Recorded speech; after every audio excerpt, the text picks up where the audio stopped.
Hey guys, இந்த வீடியோவில் நம்ம எதை பற்றி பார்க்க போகிறோம் அப்படின்னா, நேற்று நைட்டு பார்த்தோம் அப்படின்னா ஒரு 4 காட்டு யானை சேர்ந்து விவசாய இடத்துக்குள்ளே வந்துட்டு போயிருந்துருக்குது. ஸோ எந்த ஏரியா என்ன நடந்துச்சு அப்படின்ற ஃபுல் டீட்டெயில்ஸ் தான் நம்ம இந்த வீடியோவில் பார்க்க போகிறோம். அதுக்கு முன்னாடி இந்த வீடியோ ஸ்பான்சர் பண்ணுறது பார்த்தோம் அப்படின்னா ஸ்கூல் ஆஃப் பிஸ்னஸ் ஆர்கனைசேஷன். இந்த கம்பெனி பார்த்தோம் அப்படின்னா நம்ம மொபைல் அண்ட் இன்டர்நெட்டை யூஸ் பண்ணி டிஜிட்டல் மார்க்கெட்டிங் ரிலேட்டடாக சின்ன சின்ன டாஸ்க் பண்ணுறது மூலிமா ஒரு ரீசனபிளான இன்கம் ப்ரொவைட் பண்ணிகிட்டு இருக்கிறாங்க.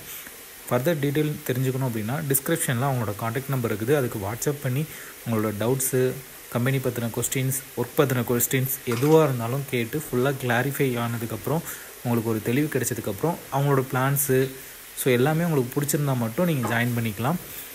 ஸோ அந்த கம்பெனி பற்றின ஒரு சின்ன வீடியோ கிளிப் பார்த்துட்டு தென் நம்ம என்ன நடந்துச்சுன்ற டீட்டெயில் பார்க்கலாம். ஸ்கிப் பண்ணாதீங்க. பெரிய தப்பு. தினம் 300 ரூபாய் சம்பாதிக்க அரிய வாய்ப்பு. இன்ஸ்டாகிராம், ஃபேஸ்புக் பயன்படுத்த தெரிந்தால் போதும் content post and content publishing மூலமா தினம் 300 ரூபாய் சம்பாதிக்கலாம். இந்த வேலை செய்ய 5 நிமிடம் போதும். Work training support, group communication support, all language customer live chat support, முக்கியமா சொந்தமா ஒரு பிசினஸ் ஸ்டார்ட் பண்ற அளவுக்கு உங்களால கற்றுக்கொள்ளவும் முடியும், சம்பாதிக்கவும் முடியும். இந்த வேலை வாய்ப்பு வழங்குவது 5 வருடத்திற்கு மேல ரன் ஆகிட்டு இருக்க நம்ம தமிழ்நாட்டு company school of business organisation private limited. மேலும் விவரங்களுக்கு டிஸ்கிரிப்ஷன்ல கொடுத்திருக்க நம்பருக்கு வாட்ஸ்அப் பண்ணுங்க.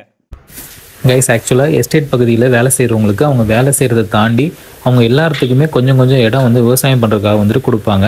ஸோ அப்படி எங்கள் எஸ்டேட் பகுதியில் இருக்கவங்களுக்கும் விவசாயம் செய்யணும் அப்படின்றதுக்காக ஒரு பர்டிகுலர் ஏரியாவில் வந்துட்டு எல்லாருக்குமே கொஞ்சமாக இடம் வந்து கொடுத்துருந்தாங்க.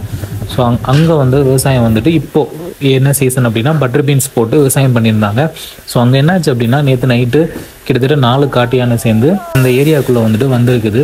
ஸோ தோட்டத்தில் விவசாயம் போடுறதுனால வந்துட்டு இந்த மாதிரி மிருகங்கள் எதுவும் வந்துடும், அதாவது காட்டு யானை, பன்னி, ஸோ முள்ளம்பன்றி, வேறு ஏதாச்சும் வந்து அதை வந்து நாசம் பண்ணிடும் அப்படின்றதுக்காக வந்துட்டு டெய்லியுமே நைட்டு வந்து காவலுக்கு போவாங்க. ஸோ அப்படி காவலுக்கு போனவங்க யானை வந்ததை பார்த்துட்டு அதை வந்துட்டு விரட்ட ட்ரை பண்ணியிருக்காங்க. கிட்டத்தட்ட 2-3 மணி நேரம் போராடி அதை வந்து ஒரு வழியாக விரட்டியிருக்கிறாங்க. ஸோ ஆனாலும் அந்த யானை போயிட்டு அதுக்கப்புறம் கொஞ்சம் நேரம் கழித்து ரிட்டன் வந்துருக்குது. ஸோ அந்த டைம் கவனிக்காமல் விட்டுட்டாங்க. அதனால் என்ன ஆயிடுச்சு அப்படின்னா அங்கேருந்து ஒரு தோட்டத்துக்குள்ளே போயிட்டு மொத்தத்தையுமே காலி பண்ணிடுச்சு.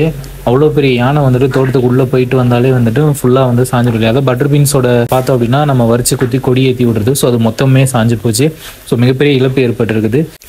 இதுவே அவங்க யானையை மட்டும் விரட்டாமல் அப்படியே விட்டுருந்தாங்க, யாரும் காவலுக்கு போகாமல் அதை பார்க்காம விட்டுருந்தாங்க அப்படின்னா அந்த ஏரியாவில் இருந்த மொத்த தோட்டம், மேக்ஸிமம் தோட்டத்தை வந்துட்டு ஃபுல்லாகவே காலி பண்ணியிருந்திருக்கும். ஸோ மிகப்பெரிய இழப்பு வந்துட்டு தடுக்கப்பட்டிருக்குது. இருந்தாலும் அது ஒரு ஏற்றுக்கொள்ள முடியாத ஒரு இழப்பு தான். அவங்களோட ரொம்ப நாள் உழைப்பு வந்துட்டு ஒரே நாளில் காணாமல் போன மாதிரி இருக்கும். ஸோ அவங்களுக்கு ரொம்ப கஷ்டமாக இருந்திருக்கும். ஸோ இவ்வளோ கஷ்டப்பட்டு தான் அந்த விவசாயம் பண்ணி தான் அதை வந்து நம்ம விற்கிறதுக்கு வந்து கொண்டு வரணும் ஒரு விவசாயி. ஸோ இந்த மாதிரி ஒரு ஹில் ஸ்டேஷனில் வந்துட்டு விவசாயம் பண்ணி அதை வந்து எடுத்து அதை மார்க்கெட்டிங் பண்ணும்போது எவ்வளோ ஒரு கஷ்டங்கள்லாம் இருக்குது பார்த்தீங்களா. ஸோ இது எங்கே அப்படின்னா நம்ம ஏரியா, அதாவது மூணாரில் வந்துட்டு புதுக்கடி அப்படின்ற எஸ்டேட்டில் இருக்கக்கூடிய விவசாய இடத்துல தான் வந்துட்டு பாதிக்கப்பட்டிருக்குது. இதெல்லாம் தாண்டி தான் அவங்க வந்து விவசாயம் பண்ணி அவங்க வந்து அவங்களோட வாழ்வாதாரத்தை வந்து பார்த்துக்கணும். ஸோ நெக்ஸ்ட் ஒரு வீடியோவில் பார்ப்போம். தேங்க்யூ.